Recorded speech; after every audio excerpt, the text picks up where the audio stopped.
இன்னைக்கு வீடியோவில் 90s கிட்ஸோட ஃபேவரட்டான ரிமோட் கார் வீடியோ தாங்க பார்க்க போகிறோம். எங்களுக்கு ஆசை இருக்கும்ல ரிமோட் கார் வாங்கணும்னு 7 குழந்த வயசானாலும் ஆசையை நிறைவேற்றிக்கிறோன்னா அதனால் இன்னைக்கு ரிமோட் காரோட அன்பாக்சிங் தான் பார்க்க போகிறோம். வீடியோ பிடிச்சிருந்தா மறந்துடாமல் வீடியோக்கு ஒரு லைக் அண்ட் சப்ஸ்கிரைப் பண்ணிக்கோங்க.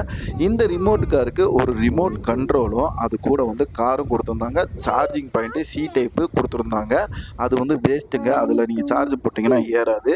அந்த காருக்கு பின்னாடி பார்த்தோம்னா ஆன் ஆஃப் கொடுத்துருந்தாங்க. அதை ஆன் பண்ணிவிட்டு ரிமோட் கண்ட்ரோலில் பட்டனை ஆன் பண்ணால் மட்டும்தான் கனெக்ட் ஆகும். அது எப்படி நானே சொல்லித்தரேன்.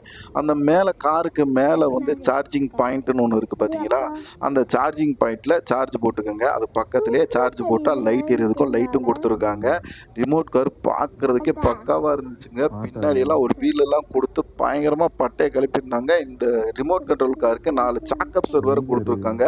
அதனால் இந்த ரிமோட் கார் உடையாதுன்றாங்க. நானும் போட்டு ப்ரெஸ் பண்ணி பார்த்துட்டேங்க, உடையவே இல்லைங்க. சரி வாங்க இந்த வீடியோவில் எப்படி இருக்குன்னு பார்ப்போம் அப்படின்னு சொல்லிட்டு அந்த ரிமோட் கண்ட்ரோலில் ஒரு கையை வச்சு ஒரு விரலை வச்சு உள்ளே அமுக்கிற மாதிரி கொடுத்துருப்பாங்க. அந்த மாதிரி அமுக்கினா முன்னாடி போகும், மேலே இழுத்து விட்டோம்னா பின்னாடி போகுங்க. இந்த ரிமோட் கண்ட்ரோல் காரை ஆன் பண்ணுறதுக்கு அந்த ரிமோட் கண்ட்ரோலில் அந்த பட்டன் இருக்குது பார்த்தீங்களா, நான் கை வச்சுருக்க பட்டனை அமுக்குனிங்கன்னா ஆன் ஆயிரும். அதுக்கு முன்னாடி நம்ம காரில் இருக்க ஆன் ஆஃப் சுவிட்சில் ஆன் பண்ணி வச்சுருந்தா மட்டும்தான் ஆன் ஆகும். இப்படி ஆன் பண்ணோம்னா 2 தடவை பிளிங்க் ஆகும், லைட்டு ஆன் ஆயிடுச்சுன்னு அர்த்தம். திருப்பி ஆஃப் பண்ணோம்னா அதே பட்டனை கொடுத்து ஆஃப் பண்ணிக்கலாம். இந்த பட்டன் பக்கத்தில் இருக்க பட்டன் இருக்குது பார்த்தீங்களா, அது எல்லா ஆப்ஷனுக்கும் மொத்தமாக காமிக்குங்க. அதை டக்குன்னு தொட்டோம்னா வீல் முன்னாடி சுற்றும், பின்னாடி சுற்றும், அப்புறம் வீல் லெஃப்ட்டில் போகும், அதுக்கப்புறம் ரைட்டில் திரும்பும், அதுவாக ஆட்டோமேட்டிக்காக திரும்பும். இந்த மாதிரி எல்லாத்துக்குமே ஒரே பட்டன் கொடுத்துருந்தாங்க. அதெல்லாம் நீங்கள் போட்டு விட்டிங்கன்னா தெருவுக்குள்ளே விட்டோம்னா ஏதாவது சாக்கடைக்குள்ளே விழுந்துடும். அதனால் லைட்டாக அதை செக் பண்ணுறதுக்காண்டி கீழே வச்சு செக் பண்ணேங்க.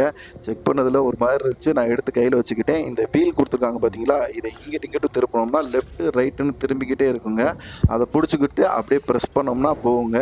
முதல்ல மணலில் வச்சு செக் பண்ணுங்க. மணலில் சுத்தமாக பெர்ஃபார்மன்ஸு ரொம்ப கம்மிங்க. சாதாரண மணலில் சர்ருன்னு போயிடுது. அந்த ரொம்ப மணலாக இருக்குது பார்த்தீங்களா, அதில் நல்லா பிடிச்சி நின்றுக்கிறதுங்க. சரி இந்த டெஸ்ட்டு தான் வேஸ்ட் ஆயிடுச்சு, நம்ம பெரிய பள்ளத்துலலாம் விட்டு பார்ப்போம், மேட்லலாம் விட்டு பார்ப்போம் அப்படின்னு சொல்லிட்டு போகிறதுக்கு முன்னாடி பாப்பா என்ன சொல்லிச்சு, அந்த கல்லில் விட்டு ஏற்றி பார்ப்போம் அப்படின்னு சொல்லிச்சு. சரி அதுவும் செக் பண்ணி பார்ப்போம்னு சொல்லிட்டு இது பெரிய கல்லாக இருந்ததுனால போகவே மாட்டேன்ட்டுச்சு. சரி லைட்டாக தூக்கி விட்டு பார்ப்போம் அப்படின்னு சொல்லிட்டு தூக்கி அந்த கல் மேலே வச்சுங்க. பெர்ஃபார்மன்ஸ்லாம் நல்லா தான் இருக்குது. ஆனால் கல் ரொம்ப பெருசாக இருந்ததுனால பாடியில் ரொம்ப டச் ஆனதுனால அது மேலே ஏறவே இல்லை. சரி இதுக்கு மேலே சின்ன கல்லும் கிடைக்கல எனக்கு. சரி மேட்டில் ஏற்றி பார்ப்போம் அப்படின்னு சொல்லிட்டு முதல்ல ஆஃப் ரோடு செக்கிங் பண்ணிடுவோம் அப்படின்னு சொல்லிட்டு நானுமே வாய்க்காலுக்கு கொண்டு போயிட்டேங்க. வாய்க்காலுக்கு கொண்டு போய் அதில் ஒரு மேட்டில் ஏற்றி பார்த்தீங்க. கல்லுலாம் இருந்துச்சு. அந்த ஆஃப் ரோட்டில் பயங்கரமாக பெர்ஃபார்மன்ஸு பிச்சிருச்சுங்க. மேலே ஏறிடுச்சு, அது வாட்டில் சர்ன்னு மேலே ஏறிச்சு. நம்ம ஓட்டி சர்வீஸ் இல்லாதனால கொஞ்சம் கொஞ்சமாக மேலே ஏற்றினேன்.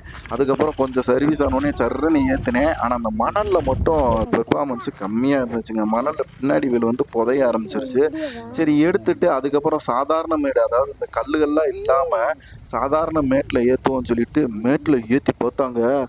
2 செகண்டில் அது வாட்டில் சர்ன்னு மேலே ஏறிச்சு. ஆகா சூப்பராக இருக்குது, நம்மளே இனிமேல் விளாண்டுக்கலாம் அப்படின்னு சொல்லிட்டு பாப்பாவுக்கு கொடுக்கக்கூடாது அப்படின்ட்டு நானே வச்சுக்கிட்டேங்க. இங்கே பாருங்கள் எவ்வளோ வேகமாக ஏறுதுன்னு. இந்த மாதிரி பெர்ஃபார்மன்ஸ் கொடுத்தா நம்மளே வாங்கி வச்சுக்கலாம். இதோட ப்ரைஸ் 600ரூவாங்க. அமேசானில் வாங்கினேன். லிங்க்கு நான் கமெண்டில் கொடுத்துட்றேங்க. உங்களுக்கு வேணுன்னா வாங்கிக்கோங்க. சூப்பராக இருந்துச்சு. இது ப்ரொமோஷன் கிடையாது.